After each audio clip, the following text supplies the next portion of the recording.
குடும்பத்தினுடைய ஆசை, சமூகத்தினுடைய ஆசை, நிர்வாகத்தினுடைய ஆசை தான் நிறைவேற்றப்படும் என்றால் அல்லாஹுடைய தூதரை அல்லாஹ் கண்டிக்காமல் விட்டிருக்க வேண்டும்.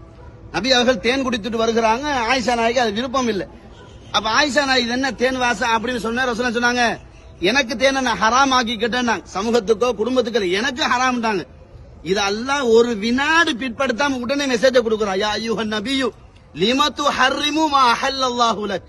அல்லாஹ் உங்களுக்கு ஹலால் ஆக்கினது நீங்க ஏன் ஹராம் ஆக்கினீங்க? சுப்ஹானல்லாஹ். நபி தன் பொண்டாடிக்கு விருப்பம் இல்லையா, அதனால தேன் எனக்கு ஹராமுப்பா அப்படின்ட்டாங்க. அல்லாஹ் கேட்கிறான், இது மார்க்கம் பொண்டாட்டி ஊடாக வந்துச்சா ஏன் ஊடாக வந்துச்சா? அல்லாஹ் அக்பர். உங்க மனைவிக்கு விருப்பம் இருக்கலாம், விருப்பம் இல்லாம இருக்கலாம், நீங்க முட்டதுனா இறச்சி அது வேற விஷயம். ஆனா மார்க்கத்தோட டச் பண்ண வந்தால் அது என்னுடைய வகைதான் அங்க வரணும். அல்லாஹ் கேட்கிறான், லிமா துஹர்ரிம், ஏன் ஹராம் ஆக்கினீங்க? மா அஹல்லல்லாஹு லக், அல்லாஹ் உங்களுக்கு ஹலால் ஆக்கி தந்ததை. தபுதகி மரலாத்தா சுவாஜிக், உங்க பொண்டாட்டியுடைய சந்தோஷத்துக்கு மார்க்கத்தில் கையெடுப்பீங்களா? அல்லாஹுடைய தூதர் எந்த ஒரு ஜனாசாவிலையாவது உட்கார்ந்து கொண்டு மண் ரப்புக்குனா ரப்பி எல்லாம் சொல்லு, ஒமா தீனுக்குனா தீன் இஸ்லாம்னு சொல்லு, ஒமன் நபியுக்குனா நபியு சொல்லவா சொல்லு, கைஃப் அரப்தன்னா தாரிஃபுல் குர்ஆன் சொல்லு சொன்னாங்களா? ஏங்க இந்த வாசகம் சொல்லி கொடுத்து வராதுங்க. உலகத்துல பிராக்டிகலா வாழ்ந்தா மட்டும்தான் சொல்ல முடியும், இல்லாட்டி யாராலும் சொல்ல முடியாது. அதான் ரசூலுல்லாஹ் சொன்னார்களே, பாத்திமாவை கூப்பிடு, பாத்திமாவே தந்தை என்ற அடிப்படையில் உலகத்தில் அவனுக்கு வேண்டியது செஞ்சு தந்துடலாம், ஆனால் தந்தை என்ற உரிமையில் மறுமையில் என்னால உனக்கு எதுவும் செய்ய முடியாதுன்னாங்க. அந்த நபியே இப்படி தன்னுடைய குடும்பத்துக்கு சொல்லி மார்க்கத்தை நிலைநாட்டுறாங்கன்னா நாங்க எவ்வளவு யோசிக்கணும். உலகத்துக்காக சமூகத்துக்காக எல்லாம் மார்க்கத்தை விட்டு கொடுக்க கூடாது. அப்படி மார்க்கத்தை விட்டு கொடுக்கணுமாக இருந்தால் அல்லாஹ்வுடைய தூதருக்கு கொடுக்கப்பட்ட அவ்வளவு விடயத்தை ரசூலுல்லாஹ் எடுத்து மார்க்கத்தை தூக்கி எறிந்திருப்பார்கள். ஏன் ஹிஜ்ரத் போக வேண்டும், ஏன் பல்லுடைய அடி வாங்க வேண்டும், ஏன் சஹாபாக்களை இழந்து தன்னந்தனியாக நிற்க வேண்டும்?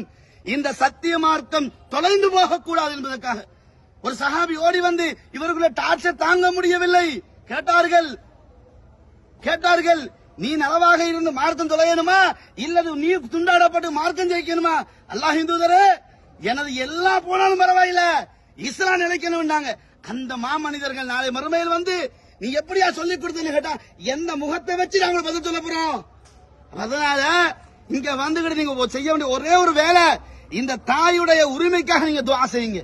அது வேண்டிய டைம் எடுக்கலாம், அரவல ஒரு அவல எவ்வளவு நீங்க எடுக்கலாம், யாரும் தடை கிடையாது. ஆனால் அல்லாஹுடைய தூதர் காட்டாத ஒன்றை இந்த தாயுடைய மனசு நோகடிச்சிட்டு போய்த்திராதீங்க. இந்த தாயினுடைய மகனார் மிகப்பெரிய கொடைவல்லல், நான் கண்ணால கண்டது கிடையாது, ஆனா கேள்விப்பட்டிருக்கிறேன். பல பள்ளிகளை கட்டிக் கொடுத்திருக்கிறார். நன்றாக புரிந்து கொள்ளுங்கள், யார் என்ன செய்தார்களோ அதற்கு கூலி அல்லாஹ் கொடுப்பான். ஆனால் நீங்களாக என்ன செய்ய வேண்டாம், அல்லாஹ்வுடைய மார்க்கத்தில் கையடிக்க வேண்டாம். எதுக்கு பொதுமக்களை உலமாக்களை நம்புறோம்?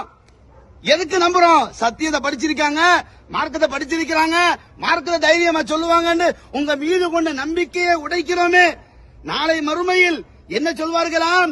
யௌம துகல்லபு வுஜூஹுஹும் ஃபின்னார் யகூலுன யா லைதனா அத்தஅனா அல்லாஹ வ அத்தஅனா ரசூலா என்று அங்கே புலம்புறதுக்கு முன்னாடி மக்களே விழித்துக் கொள்ளுங்கள், அல்லாஹ்வுடைய தூதர் மார்க்கத்தை தெளிவாக சொல்லிவிட்டார்கள், ஜனாசாவின் அடிப்படை தெளிவாக சொல்லி தந்து விட்டார்கள்.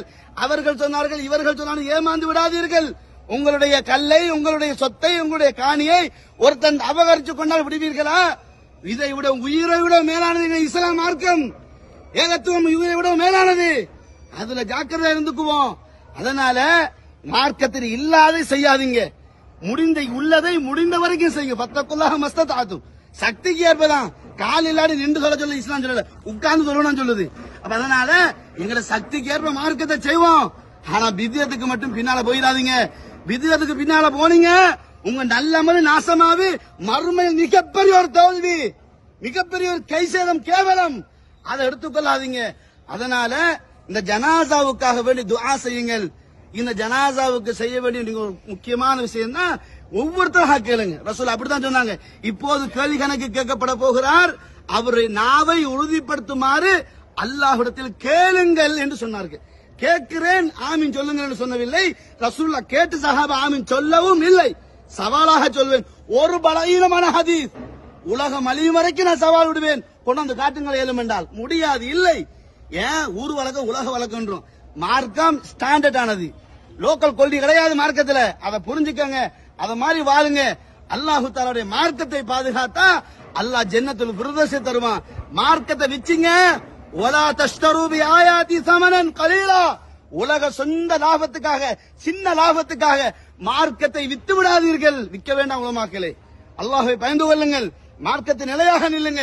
ரிஸ்க் அவன் கையில், பணக்காரன் கையில அல்ல ரிஸ்க கொடுக்கல, பாப்பா கையில அல்ல ரிஸ்க கொடுக்கல, அவன் பொறுப்படுத்திருக்கான். என் மௌத்து வரைக்கும் அவன் எனக்கு ரிஸ்க் தருவான். அந்த நிலையாக நிற்போம், அதுல தைரியமா வழிப்போம், மார்க்கத்துக்காக வேண்டி வாழ்க்கையை கொடுப்போம், மார்க்கத்துக்காக வேண்டி சத்தியத்துக்காக வேண்டி தோல் கொடுப்போம். அப்படி கொடுக்கக்கூடிய சமூகமாக அல்லாஹ் நம் அனைவரை ஒன்று சேர்ப்பானாக. இந்த தாய்க்காக வேண்டி ஒவ்வொருத்தரும் மனத்தை திறந்து துஆ செய்துவிட்டு செல்லுமாறு அன்பாக கேட்டுக்கொள்கிறேன். ஹாதா இல்மி வல் இல்மு இன்தல்லாஹ் வஸ்தக்ஃபிருஹு இன்னஹு லகஃபூருர் ரஹீம்.